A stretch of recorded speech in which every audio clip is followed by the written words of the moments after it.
নারী ও শিশু নির্যাতন 2 মাসে 3496টি নথিভুক্ত করা হয়েছে। মাননীয় স্পিকার, আমি খুব ভালো করেই জানি কোর্টের বাইরে ব্যান্ড পড়া যায় না, কিন্তু তারপরেও আমি কেন পড়েছি সেটা আমি যেমন ভালো জানি, আমি আশা করি মাননীয় স্পিকার আপনিও বুঝতে পারছেন আমি কেন ব্যান্ড পড়ে এসেছি।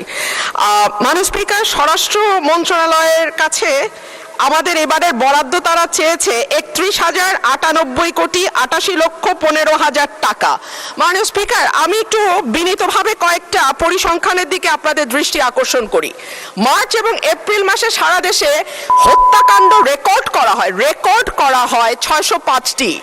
অন্যান্য অপরাধ একই সময় 294টি ছিনতাই, 90টি ডাকাতি, 196টি অপহরণ, 2214টি চুরির ঘটনা, 129টি পুলিশের আক্রান্ত হবার ঘটনা ঘটেছে। নারী ও শিশু নির্যাতন 2 মাসে 3496টি নথিভুক্ত করা হয়েছে এবং সারা দেশে প্রতিদিনে গড়ে 10টির বেশি খুনের ঘটনা ঘটছে, খবর দিচ্ছে ডেইলি স্টার এবং বণিক বার্তা। এই যখন আমাদের সিকিউরিটির অবস্থা, এই যখন আমাদের আইন শৃঙ্খলার অবস্থা, তখন আমরা এই মন্ত্রণালয়ের জন্য দাবি তুলছি 31,098 কোটি।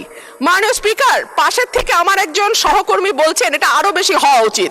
সম্ভবত মাননীয় স্পিকার, পুরো বাজেটের সবটাই যদি স্বরাষ্ট্রমন্ত্রীকে দেয়া হয় বা এই মন্ত্রণালয়ে বরাদ্দ দেওয়া হয়, মাননীয় সদস্য প্রস্তাবটা করেন, টাইম ইজ রানিং আপ। তারপরেও কতটুকু উন্নয়ন হবে এই মন্ত্রণালয়ের আমরা জানি না।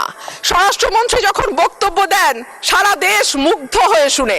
মাননীয় স্পিকার, আমি একজন আইনের শিক্ষার্থী, আমিও ওনার ডিবেট মুগ্ধ হয়ে শুনি, কিন্তু ওনার এই মুগ্ধতা যদি উনি ওনার মন্ত্রণালয়ে ছড়িয়ে দিতে পারতেন এবং তার মন্ত্রণালয়ের কাজের মাধ্যমে, তাহলে আর এটি ছাঁটাই করে 1 টাকা করার প্রস্তাব আমি রাখতাম না। ধন্যবাদ ধন্যবাদ মাননীয়